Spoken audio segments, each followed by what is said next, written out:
Amados irmãos, graça e paz.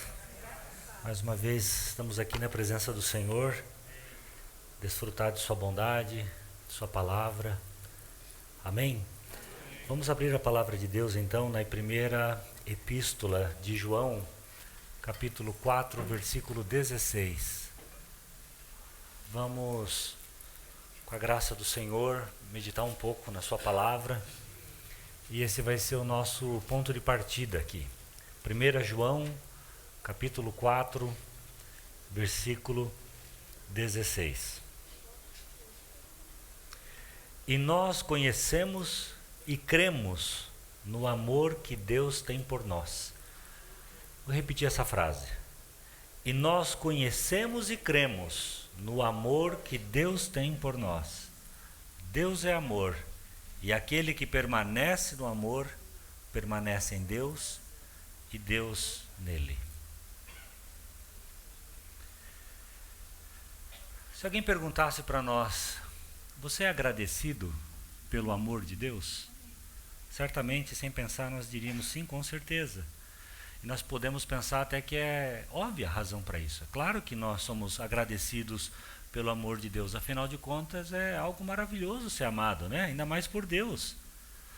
Mas quando nós ponderamos melhor essa pergunta, a gente percebe que a razão pode não ser tão óbvia assim. A gente sabe que quando a gente é amado, a gente recebe algo que é bom para nós.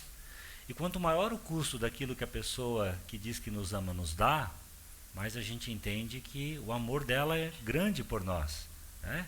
Maior o amor que nós sentimos dessa pessoa. E o que o amor de Deus nos dá para nós pensarmos que esse amor é tão bom para nós?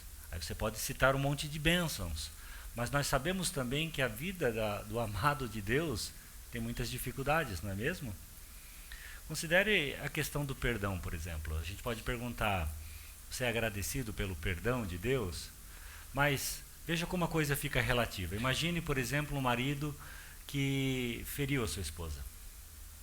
E ele, obviamente, deseja o seu perdão, né? Ele pede perdão. Ao pedir perdão, será que isso é bom? Ele errou e está pedindo perdão. Bom, depende, não é? Porque imagine que, por conta do relacionamento quebrado, ele esteja com dificuldade para dormir. Imagine que talvez ele esteja com uma úlcera, né? De tão pesada que esteja a sua consciência, né? Será que ele tem medo, de repente, de perder a própria vida porque ela chateada fica perigosa? Pelo que ele está pedindo perdão, afinal de contas? Né? Será que é de fato porque há um pesar em relação ao que ele fez, ou ele só está querendo apagar as consequências do que ele fez? Né? E aí você percebe então que se essas razões, né, para ele estar pedindo perdão são razões egoístas, então não há tanta virtude para isso, né? Não há tanta beleza no que ele está fazendo. Então nós podemos e precisamos também nos perguntar que razões nós temos para pedir perdão ao Senhor. Há de fato um pesar, há de fato uma convicção de pecado no nosso coração? Né? Agora, há uma alternativa para esse marido, né? E essa alternativa pode ser que ele sente saudades dela, né? Ele ama ela, ele não queria, ele está muito mal de ter ferido ela, né? Existe uma percepção de que sem ela a vida dele jamais será completa. E ele não pode contornar esse fato, então ele pede perdão porque ele quer esse relacionamento restaurado. Isso é bom agora? Bom, claro que sim, né? Os motivos parecem ser bem melhores pelo menos. Então, também nós devemos nos perguntar por que nós queremos o amor de Deus. Por que nós queremos também que Ele nos ame, afinal de contas? Por que queremos e gostamos de ser amados de Deus? Né? Talvez a motivação seja boa, mas talvez a motivação não seja tão boa assim. Afinal de contas, então, qual é a sua resposta? Né? Por que você quer o amor de Deus? E aí você vai perceber que existem respostas boas dentro de você, mas também existem respostas ruins. Será que você quer ser amado por causa dele? Ou será que você quer ser amado pelos teus interesses egoístas? Não é? Existe uma definição mundana de amor que diz que o amor é fazer grande coisa de alguém, né? E dentro da natureza adâmica, dentro da nossa natureza pecaminosa, existe um desejo doentio, digamos assim, pecaminoso, de querermos ser feitos grandes coisas por Deus. Os irmãos entendem? Se Deus me ama, então Ele faz de mim grande coisa. Então eu sou o centro do universo de Deus. Então, quem que não gostaria disso? Venda esse tipo de amor aí fora e você vai ver que muita gente vai querer ser amada por Deus dessa maneira. Se ser amado é ser feito grande coisa, olha, eu gostaria muito de ser feito grande coisa por Deus. Então nós temos essa atração pecaminosa, nós precisamos ser purificados disso, né? Porque nós achamos, ou temos a tendência de achar, que o amor de Deus serve para nos aplaudir, né? E quando entramos na vida cristã com essa percepção, e esses aplausos não chegam, né? E nós percebemos que... Então nós pensamos que a vida cristã deveria ser nós sendo feitos grandes coisas por Deus, e de repente percebemos que a vocação é o oposto disso. É nós fazermos de Deus grande coisa. E aí podemos ter dificuldades para aceitar esse ajuste, né? Porque nós não fomos criados para ser colocados num pedestal. Nós somos criados para ser verdadeiros adoradores, para colocar o Senhor como o centro dos nossos afetos. Mas para isso acontecer no nosso coração, nós claramente precisamos ser conduzidos pelo Senhor, pelo caminho do discipulado, para que a gente veja a suficiência de Deus, para que a gente perceba que Cristo é toda a nossa suficiência, e assim então a nossa motivação em relação ao amor de Deus seja também santificada, né? Então, queridos, a reflexão dessa noite, com a graça do Senhor, é justamente nessa direção, de nós estarmos tão satisfeitos com o amor de Deus, né? E entendermos tão bem que tipo de amor é esse que Deus nos traz, que Deus nos atribui, para que a gente possa desejar isso mais do que a própria vida. Amém? Então vamos fazer algumas reflexões aqui. Vamos começar com João capítulo 11, versículo 1 a 6. Evangelho de João, capítulo 11, versículos de 1 a 6. Estava enfermo Lázaro de Betânia, da aldeia de Maria e de sua irmã Marta. Esta Maria, cujo irmão Lázaro estava enfermo, era a mesma que ungiu com bálsamo o Senhor e lhe enxugou os pés com os seus cabelos. Então veja no versículo 2 a doçura, a beleza com que esse contexto nos é dado. Essas pessoas que o texto está introduzindo para nós, tem essa Maria, né? Ela tem um irmão enfermo, mas daí o texto vai classificar para nós quem é a Maria. Essa Maria é aquela que ungiu com bálsamo o Senhor e lhe enxugou os pés com seus cabelos. Ou seja, é aquela mulher que ama profundamente ao Senhor. Aí no versículo 3 nós lemos assim: mandaram, pois, as irmãs de Lázaro dizer a Jesus: Senhor, está enfermo aquele a quem amas. É interessante, né? Eles não dizem Lázaro está enfermo. Está enfermo aquele a quem tu amas. O Senhor já deveria saber quem é, né? E o texto também deixa claro. Então, Maria é essa que lavou os pés do Senhor com bálsamo e lhe enxugou com os cabelos. Ela ama o Senhor ama a Lázaro. Aí no versículo 4, né, nós vemos essa realidade profunda aqui, né? O amor já foi colocado como contexto para nós, e agora entra esse ingrediente aqui, que é a glória de Deus, né? Porque o Senhor diz assim ali: ao receber a notícia, disse Jesus: esta enfermidade não é para a morte, e sim para a glória de Deus, a fim de que o Filho de Deus seja por ela glorificado. Ora, versículo 5. Amava Jesus a Marta. Parece que Marta tinha ficado de fora, apareceu aqui, né? Então Maria ama Jesus, Jesus ama Lázaro, e também Jesus ama Marta, a sua irmã, e também ama Lázaro. Então o texto está afirmando categoricamente: ele ama Lázaro. Aí o versículo 6 fala assim: quando, pois, soube que Lázaro estava doente. Esse pois ali, irmãos, é muito importante, e do jeito que ele está colocado na palavra, pode parecer, ele esconde uma relação direta que nós precisamos fazer aqui.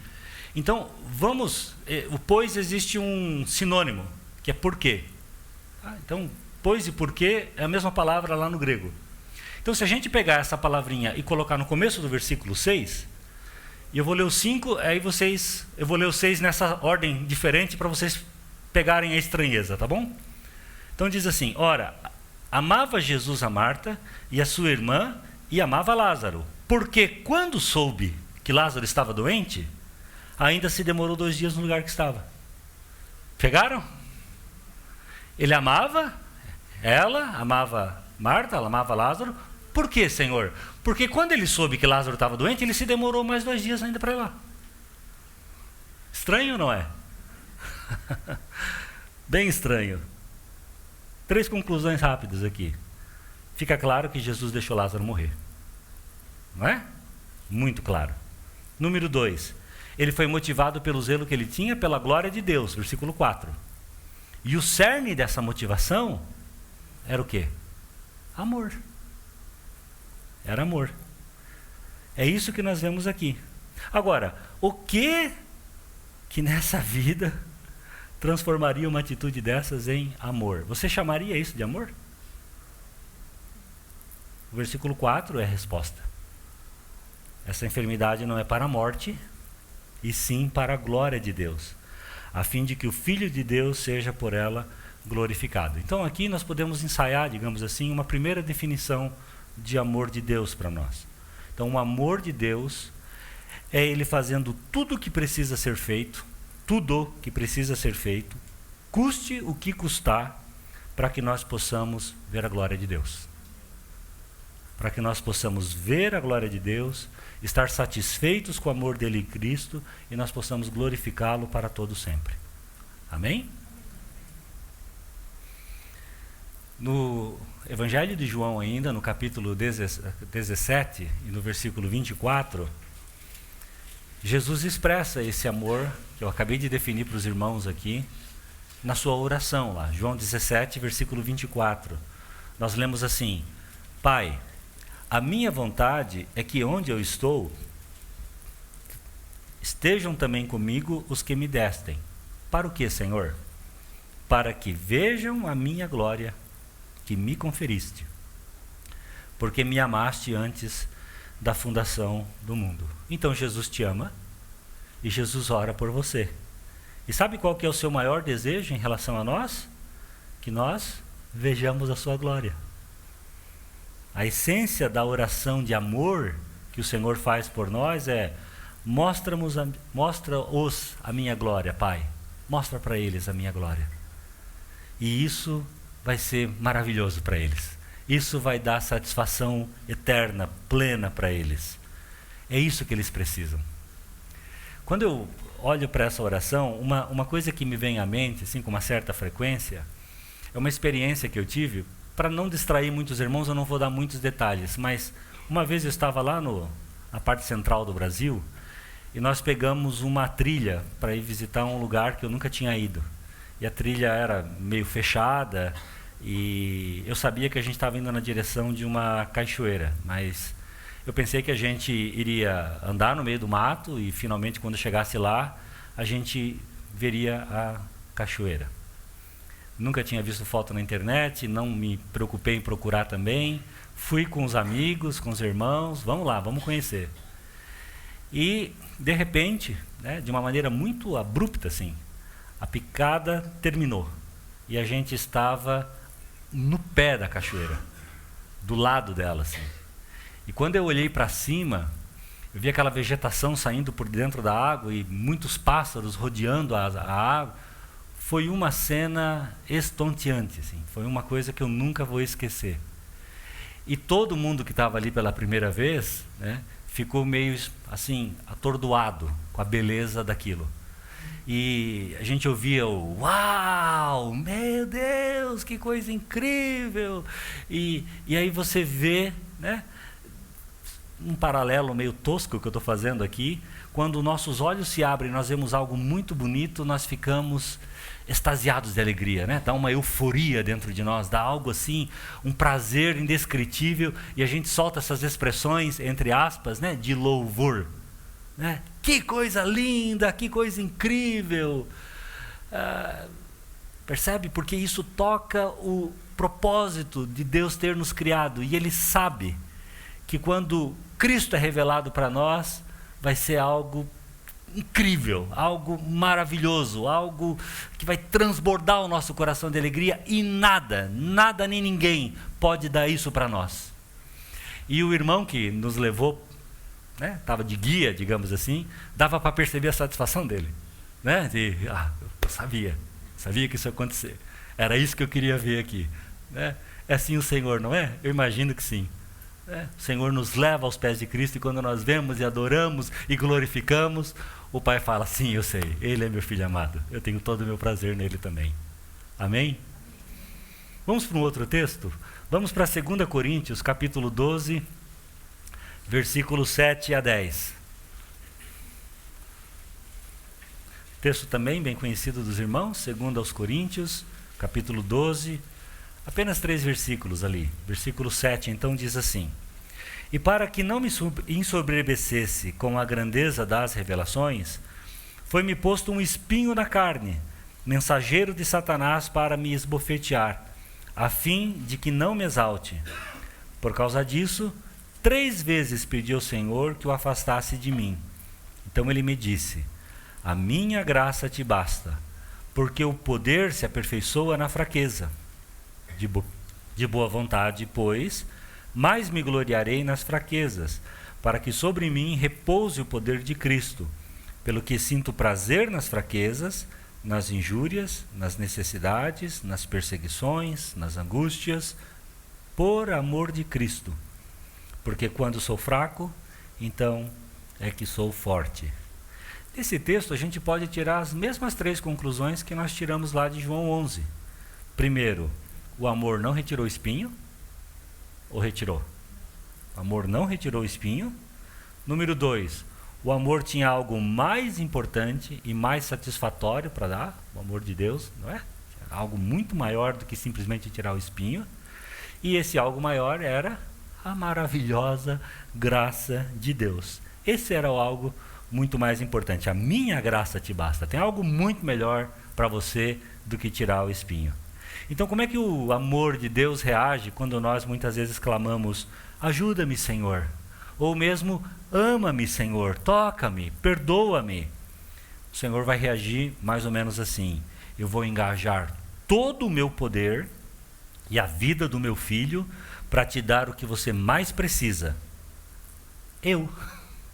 Intimidade comigo, prazer na minha presença, vislumbrar a minha glória, uma visão mais profunda de mim, algo que encha verdadeiramente o teu coração. Esse é o tipo de amor que Deus tem por nós. E alguém pode perguntar, como já me perguntaram até, mas isso que você está dizendo, como que se encaixa com João 3,16, que diz que Deus amou o mundo de tal maneira, e lá no final do versículo diz para que ninguém pereça. Parece que tem gente perecendo aí nessa teologia, não é?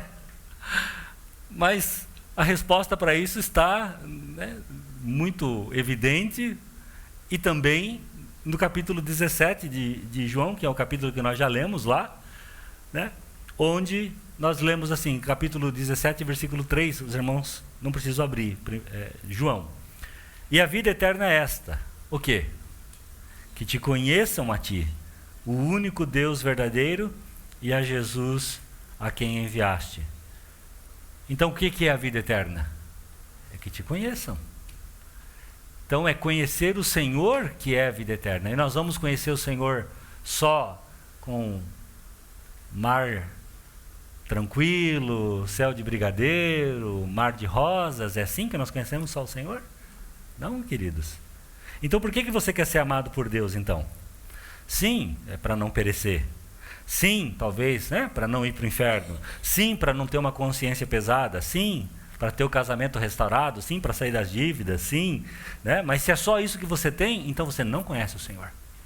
Você não experimentou o Senhor verdadeiramente, porque a vida eterna é conhecer a Ele, é estar satisfeito com Ele e é ter Cristo como nosso maior tesouro. É isso. Então, mais um texto que nos dá uma faceta do amor de Deus. Vamos para um outro ainda. Os irmãos abram lá em Marcos 6. Vou dar o contexto para os irmãos, porque nós não vamos ler todo esse texto. Mas nós estamos aqui no sinal da multiplicação, dos 5 pães e 2 peixinhos. Nós sabemos que esse sinal aponta para o Senhor, como aquele maná vivo, que desceu do céu. Mas depois que o milagre é realizado, no versículo 43, ali de Marcos 6, nós lemos que depois que todos comeram e se fartaram, sobraram 12 cestos cheios.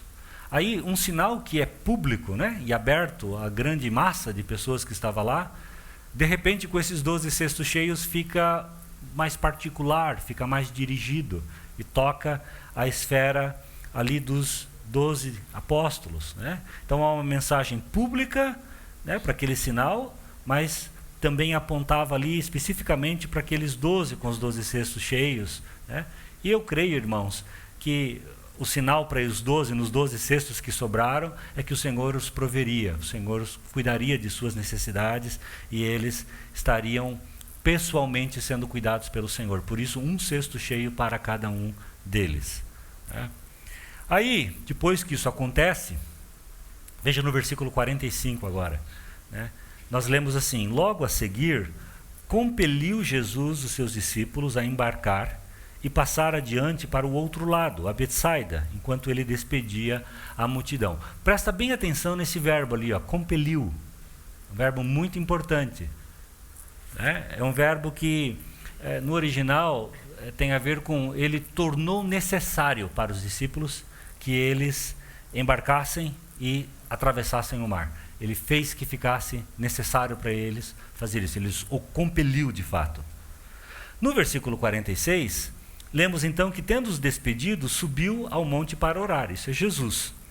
Ao cair da tarde, estava o barco lá no meio do mar. Quando a gente lê esse relato nos outros evangelhos, você vê que esse cair da tarde, se não me engano, no evangelho de João diz que é a 4ª vigília já, lá pelas 3 da manhã.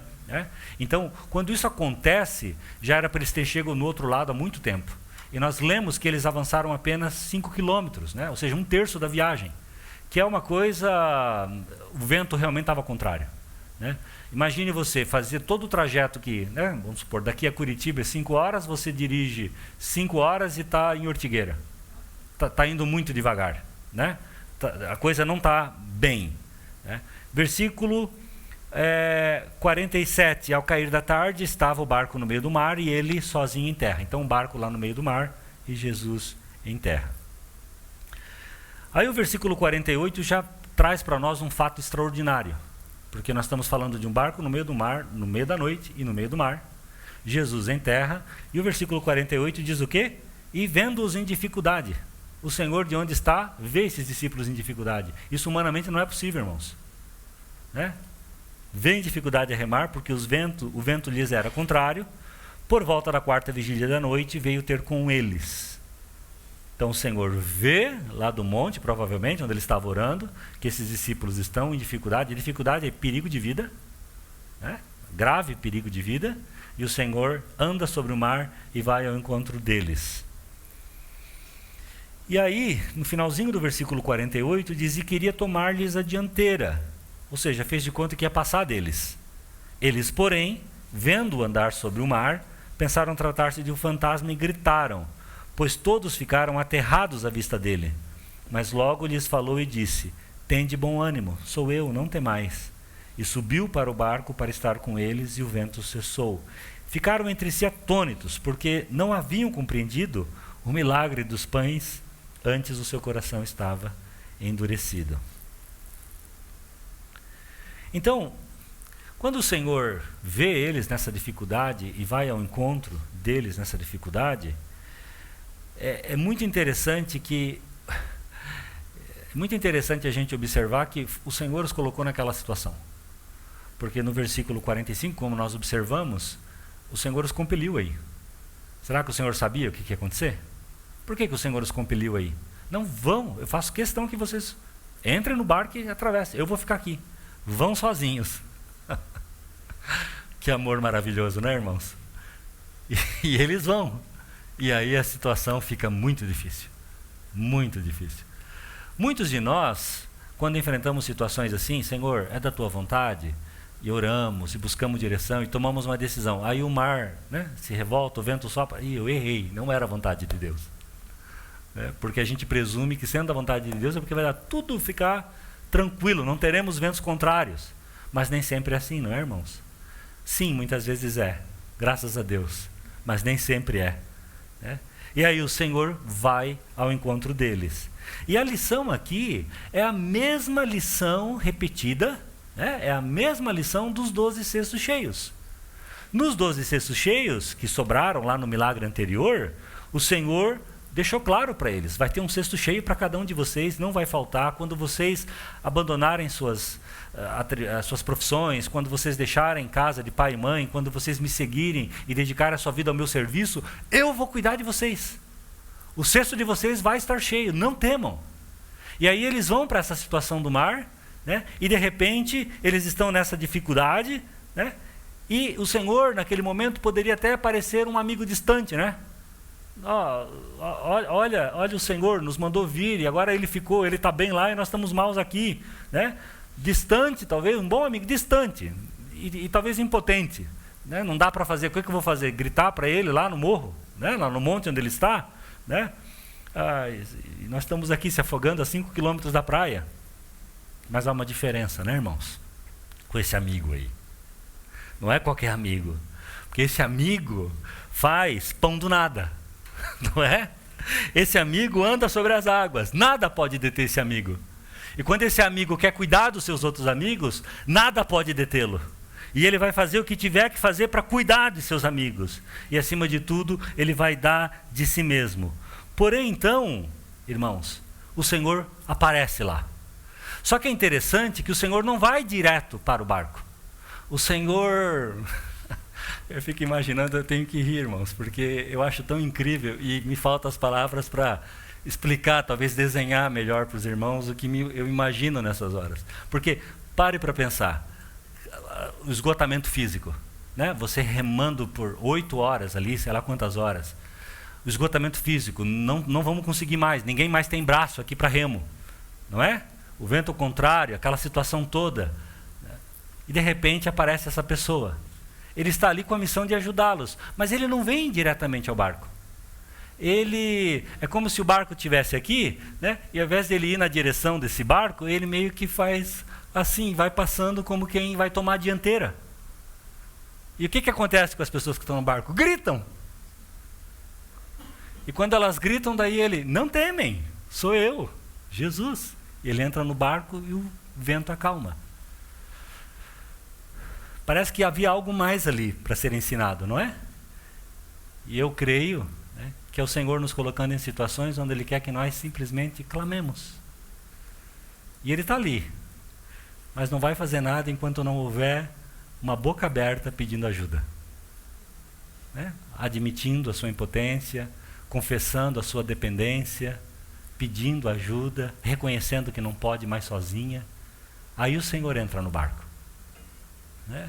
E alguns de nós somos bem endurecidos, né, com relação a isso. Nós temos uma tolerância à dor muito grande e demoramos muito para pedir ajuda, para pedir socorro.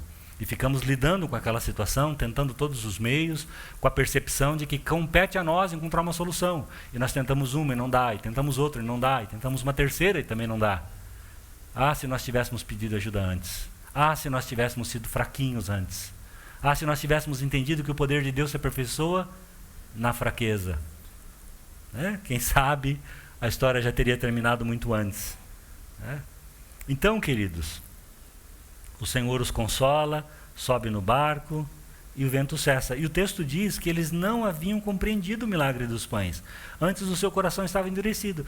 E aí você pode pensar, mas como assim eles não entenderam o milagre dos pães? Eu creio, irmãos, que esse versículo está se referindo aos 12 cestos cheios. não necessariamente a multiplicação lá, o milagre público. Eles não tinham entendido os 12 cestos cheios, que o Senhor cuidaria deles. Por isso o Senhor colocou eles em dificuldade para mostrar que o Senhor vai cuidar deles mesmo.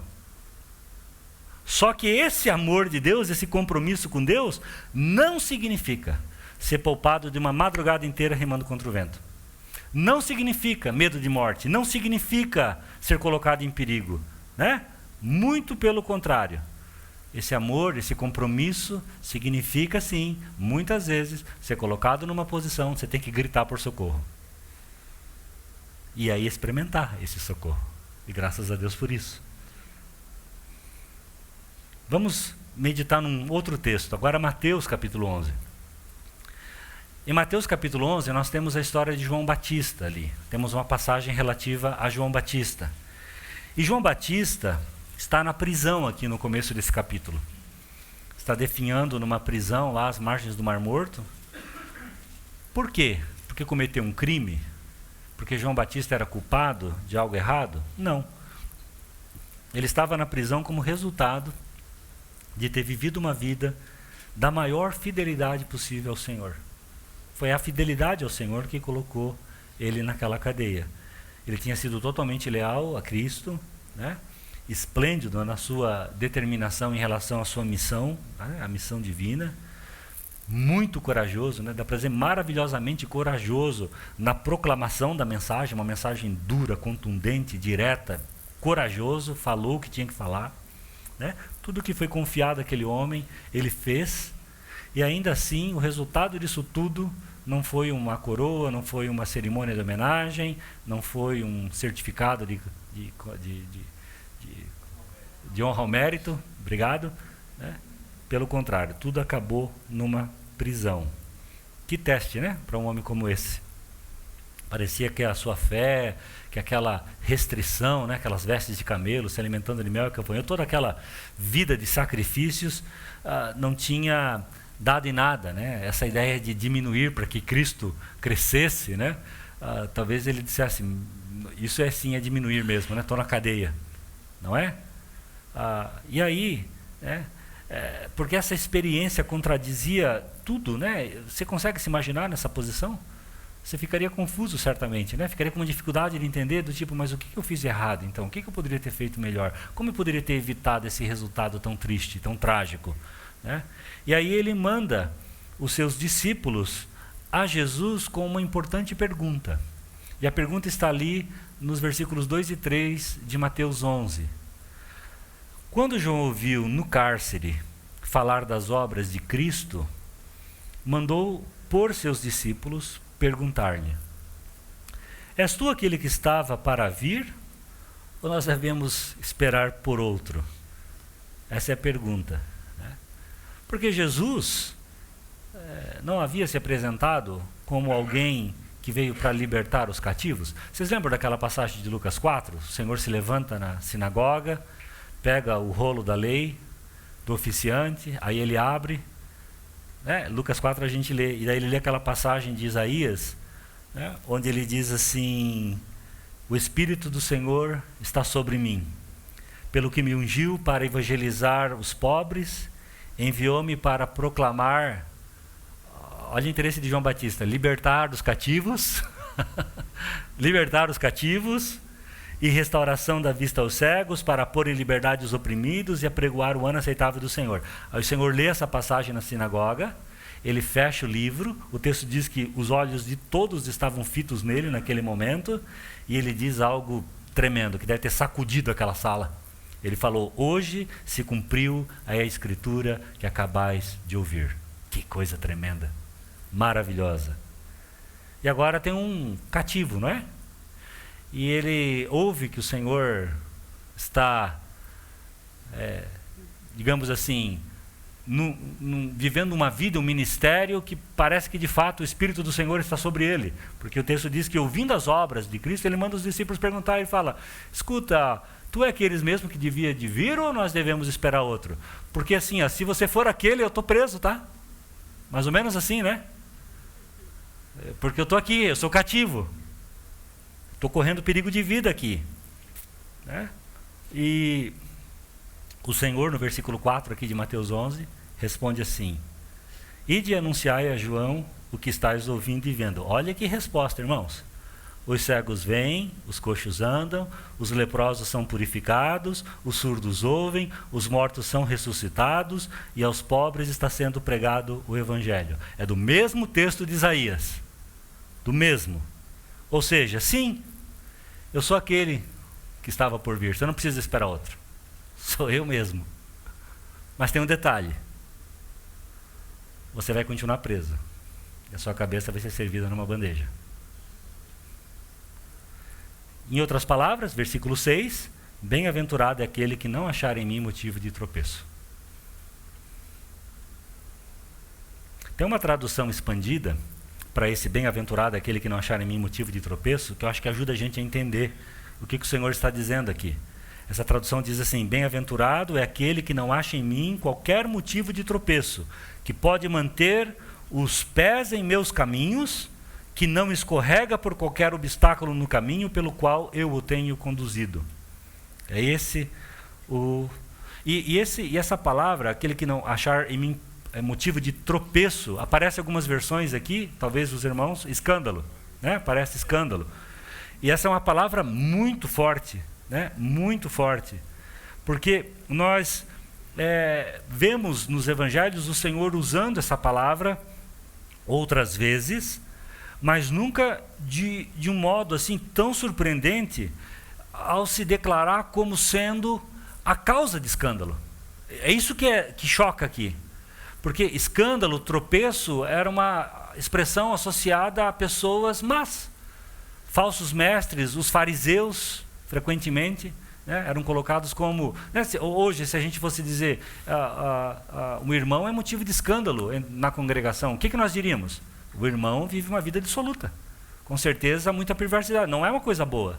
E o Senhor está dizendo, eu posso ser motivo de escândalo. Não é diferente? É sim, é bem diferente. Né? Uma advertência chocante, a ponto até de quase nos confundir. Porque não seria espantoso se ele estivesse dizendo, ó, você vai se escandalizar com os fariseus, né?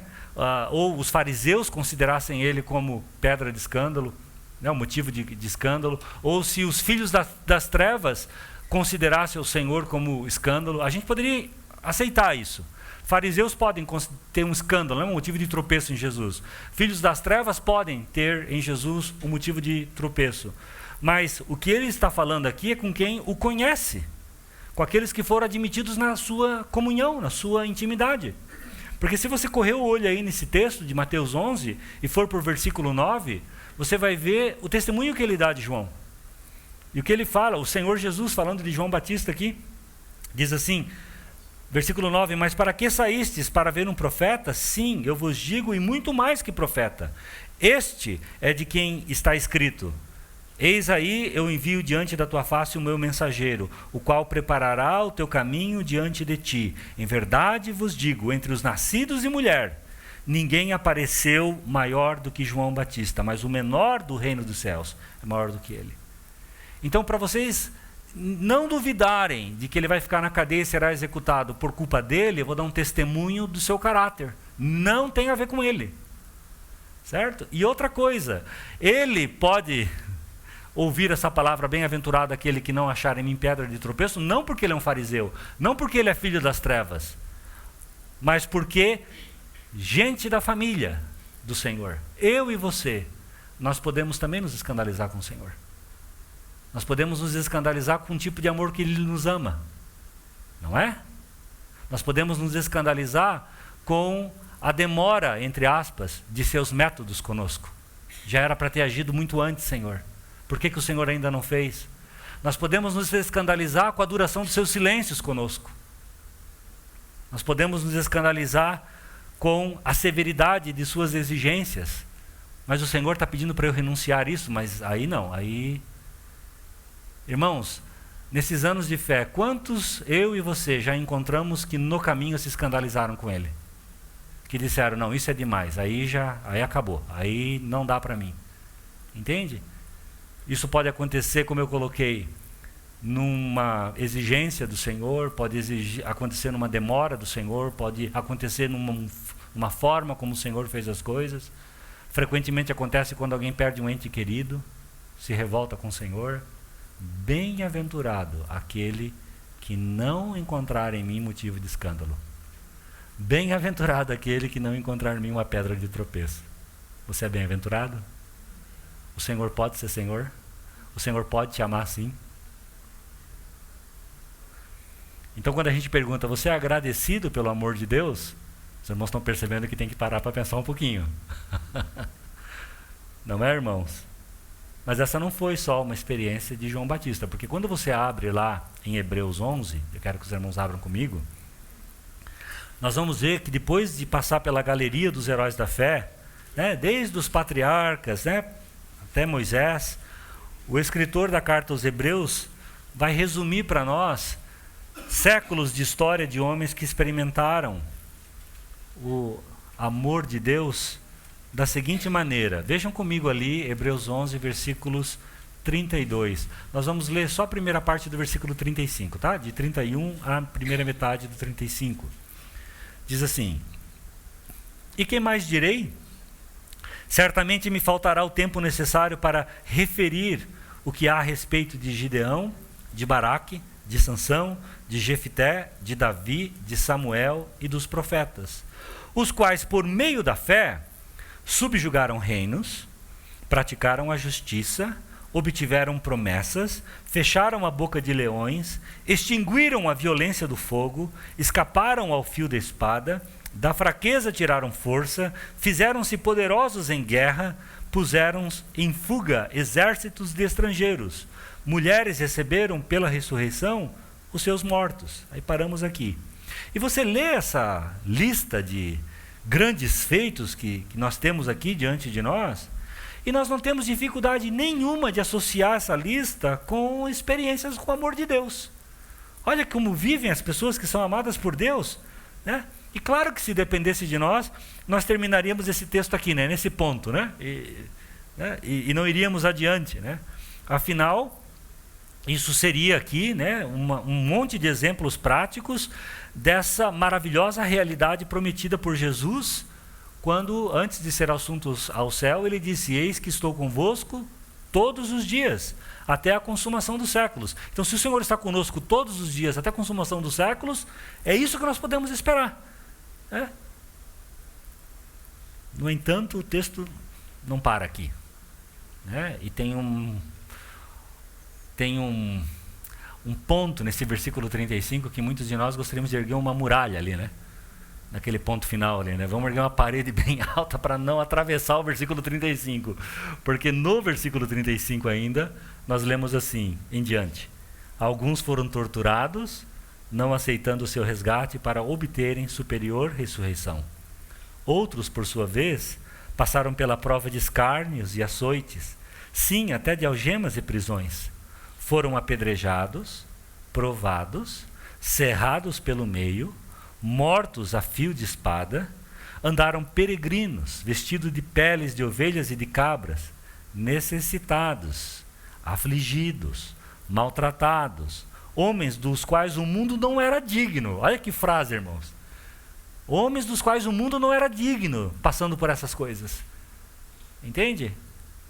Há um testemunho aqui dizendo, não é por causa do pecado deles.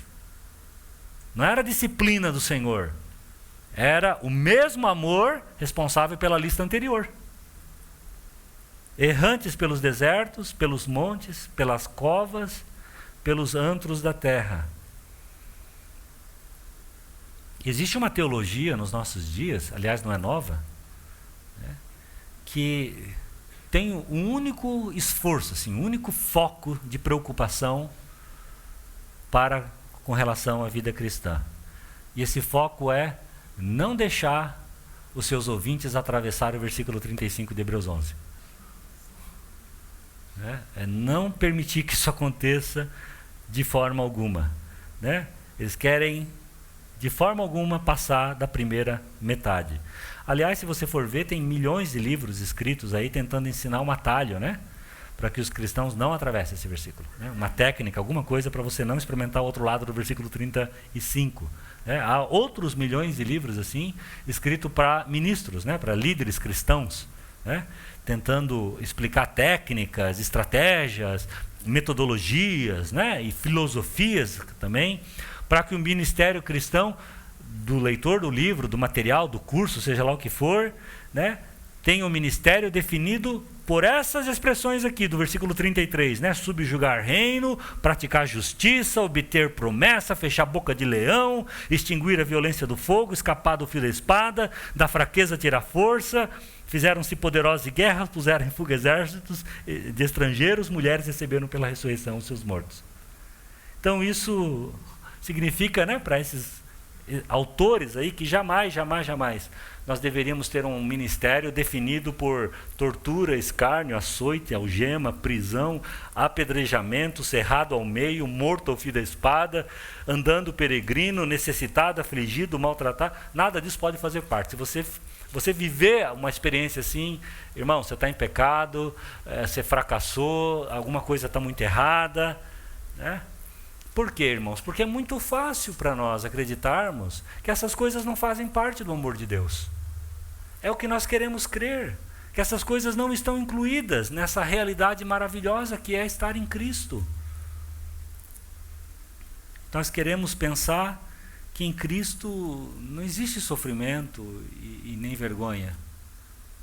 Mas Paulo aos Romanos disse assim: se com Ele nós sofrermos, com Ele também seremos glorificados. E aqui, um pouquinho antes desse trecho de Hebreus que nós lemos, no versículo 24, nós lemos assim: pela fé, Moisés, quando já era homem feito, recusou ser chamado filho da filha de Faraó, preferindo ser maltratado junto com o povo de Deus, a usufruir prazeres transitórios do pecado, porquanto considerou o opróbrio, né, a vergonha de Cristo, por maiores riquezas do que os tesouros de Egito, porque contemplava o galardão. Então ele está falando de uma civilização a mais avançada daquele dia, a mais rica, a superpotência, não era? E ele está dizendo assim: olha, as riquezas dos tesouros do Egito, os irmãos sabem, né? Até hoje aí nas escavações aparecem, não eram poucas não. Mas ele considerou algo maior do que isso. Ele considerou uma riqueza maior do que essa. Ele considerou um prazer muito maior do que esse. Né? Então, os irmãos percebem esse padrão? Os irmãos estão percebendo? Essa enfermidade não é para a morte, mas para a glória de Deus? Por quê? Porque o espinho fica porque a minha graça te basta, o poder se aperfeiçoa na fraqueza, certo? Ele abandona os prazeres do Egito porque tem um prazer maior. Então, quando a gente começa a perceber isso, nós vamos vendo, irmãos, que estar debaixo do amor de Deus é estar debaixo de um amor santo, de um amor que não nos mima, que não nos estraga, que não nos torna pessoas intituladas, né? Pessoas arrogantes, pessoas sem fibra. Não, né? Esse amor de Deus, o amor daquele a quem foi dado, né, todo o poder nos céus e na terra, e está conosco sim todos os dias até a consumação dos séculos, é o amor de quem está empregando todos os meios necessários, exercendo todo o seu poder, para que nós vejamos mais da sua glória, mais da sua beleza, e nos apeguemos mais com Ele, e demos mais valor para as coisas dEle, para as riquezas que temos com Ele, do que qualquer outra coisa nessa terra. Porque isso é que vai nos fazer felizes. Porque isso é o nosso bem maior. Nada pode ser menor do que isso para esse amor. Ele tem que dar o melhor para você. Os irmãos estão entendendo? Só que isso vai exigir um custo. E nós precisamos dizer: Senhor, eu também, como Moisés, pela fé, vou considerar o galardão, as riquezas com o Senhor, muito maior do que os brinquedinhos que o Senhor está tirando de mim aqui. Do que esses prazeres transitórios, do que essas coisas que eu considero importante. Honra, reputação, status, sei lá, saúde, que seja. Tudo isso fica pálido diante do que o Senhor está me dando quando toca nessas coisas. E eu quero isso, Senhor. Eu concordo contigo, eu concordo com o teu amor, que isso é melhor para mim. Aí falta só perguntar, mas isso é amor de verdade? Porque, pare para pensar, irmãos, se o objetivo final do amor de Deus na sua vida, na minha vida, é a glorificação do nome de Cristo em você, na sua família, na sua profissão, nos seus amigos, a gente pode fazer uma pergunta assim do tipo, mas quando Deus torna o objetivo final de todas as coisas a glória do seu próprio nome, Ele está sendo amoroso? É isso que você está dizendo? Porque é isso que nós estamos dizendo. Será que é amável do Senhor tornar o seu nome tão importante? A sua glória tão suprema para nós? Em Romanos 10:13, nós lemos assim: porque todo aquele que invocar o nome do Senhor será salvo. Então nós sabemos que é pelo nome do Senhor que nós somos salvos. Nas nossas reuniões de domingo de manhã, frequentemente a gente gosta de recitar junto, né? Tão lindo quando isso acontece, não é? Aquela passagem lá de Filipenses 2, que o nome que ele tem é sobre todo nome, não é? É o nome pelo qual nós devemos ser salvos. Se é por esse nome que nós devemos ser salvos, e é só por esse nome, não há outro nome, não seria amoroso o Senhor esconder esse nome de nós? Não seria, porque nós estaríamos perdidos. Então, quando Ele determina exaltar o seu nome para nós e fazer o seu nome tão importante para nós, Ele está sendo amoroso conosco. Ele está provendo para nós uma forma, a única forma de nós sermos salvos. Então, se Deus for, entre aspas, humilde, né? Humilde nessa definição que nós temos, de esconder o seu nome, né? De manter o seu nome em segredo, quem perde somos nós, irmãos. Quem perde somos nós. E isso jamais poderia ser amor. Então nós precisamos clamar: pelo amor de Deus, Senhor, pelo teu amor, faça o teu nome grande entre nós. Porque quando o Senhor fizer o teu nome grande entre nós, Senhor, eu serei salvo. Eu encontrarei o propósito da minha vida. E eu terei uma eternidade de delícias à tua destra. Portanto, Senhor, exalta o teu nome no nosso meio. E nos ajuda, Senhor, a erguer o teu nome bem alto e fazer o teu nome o bem mais precioso que nós temos no nosso meio. Irmãos, o amor de Deus por você é o mover dele por você, custe o que custar. Mas é o mover dele para lhe dar o dom maior de Cristo Jesus e lhe te satisfazer com isso para sempre. Lá em 1 Pedro 3,18 nós lemos assim: pois também Cristo morreu única vez pelos pecados, o justo pelos injustos. Para quê? Para conduzir-vos a Deus. Então, quando o Senhor toca no teu conforto, quando o Senhor toca nas tuas certezas, quando o Senhor toca na tua saúde, Ele está te conduzindo para Deus. E isso é amor. E porque Deus nos ama de tal maneira, Ele não vai descansar até que você tenha o melhor que você possa ter. E sabe o que é isso? Uma visão da sua glória, uma visão do seu valor, uma visão da sua preciosidade. E para isso, queridos, o amor de Deus vai nos conduzir pelo caminho que tiver nos conduzir, fácil ou difícil. Amém? Antes de terminar, antes de orarmos, eu fiquei com vontade de compartilhar com vocês um trechinho de um livro que eu li quando eu era adolescente. É um livrinho do Charles Swindoll, né? E nesse livro, vocês lembram desse livro? Chama Eu, um Servo. Um livrinho que tinha um copo de água assim, na mão, uma mão para servir, né? E eu li quando eu era adolescente, e na adolescência eu tive um problema bem acentuado com a sequela de paralisia infantil que eu carrego na perna esquerda. Então eu estava novinho na fé, não entendendo por que aquele problema tinha que se agravar daquele jeito. Afinal de contas, não era nem para eu estar andando, né? Então foi através da cura da paralisia que meus pais vieram ao Senhor e consequentemente meus parentes, e isso quando eu tinha 3 para 4 anos, né? E se era o Senhor que tinha curado, então por que tinha ficado essa sequela? E pior ainda, por que essa sequela estava piorando, estava estragando completamente a minha qualidade de vida, não conseguia nem trabalhar? Então havia essa luta, né, com os métodos de Deus. E aí, lendo esse livro, eu me deparei com uma anedota, uma historinha que ele conta nesse livro, que conta um diálogo num quarto de brinquedos, entre os brinquedinhos. E tem um brinquedo ali que ele é especialmente amado pela criança que possui aquele brinquedo. E ele é tão amado que ele se torna de verdade. Deixa de ser só um brinquedo. E ele fala um pouquinho sobre essa experiência. Eu vou ler para vocês.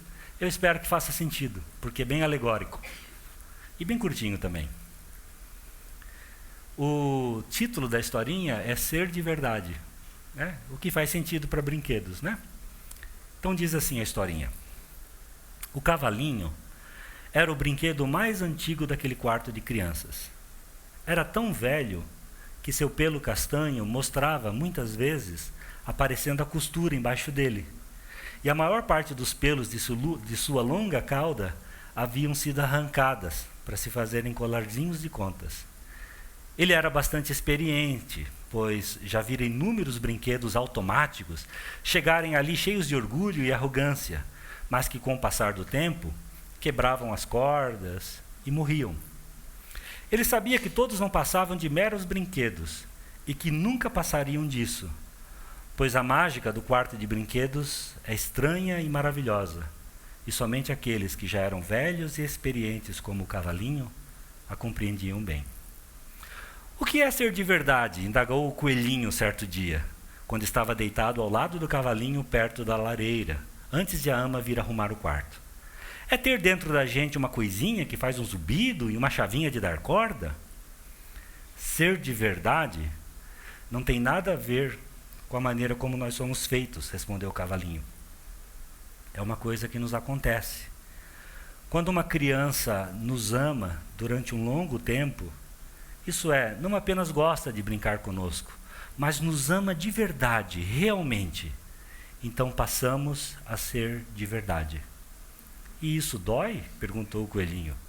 Às vezes dói sim, disse o cavalinho, pois não gostava de esconder a verdade.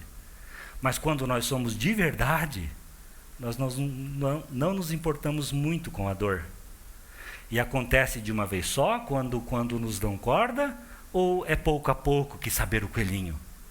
Não é de uma vez só, explicou o cavalinho. A gente vai se transformando. Leva muito tempo. E é por isso que aqueles que se quebram facilmente, ou têm arestas cortantes, ou têm que ser manejados com muito cuidado, não podem passar por esse processo. De um modo geral, quando afinal nos tornamos de verdade, o nosso pelo já foi arrancado pelos carinhos. Os nossos olhos já caíram. Estamos com as juntas soltas e muito surrados. Mas nada disso tem mais importância. Porque depois que nós somos de verdade, nós não somos mais feios. A não ser para as pessoas que não entendem essas coisas. Amém? Senhor, obrigado, Senhor, por nos amar da maneira como Tu nos ama.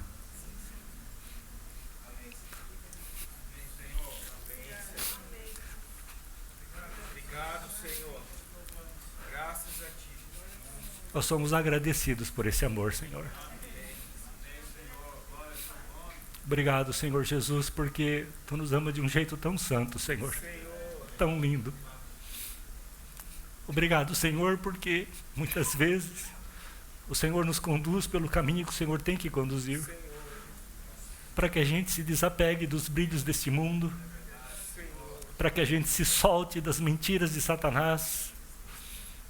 E passe a ser de verdade. E alguns de nós, Senhor, estamos como esse cavalinho da história, com os pelos soltos, caídos, arrancados pelos Teus carinhos. Alguns talvez com os olhos caídos, com as juntas soltas, muito surrados. Mas nós dizemos, continua nos amando, Senhor. Continua nos amando. É maravilhoso ser amado por Ti. Então, Senhor, nós queremos, Pai, sofrer com Cristo, para que depois com Ele sejamos glorificados. Senhor, bendito seja o Teu nome, Senhor.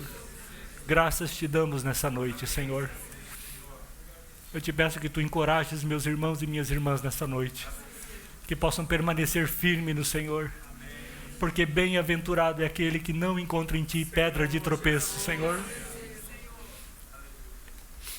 Em nome de Jesus, amém.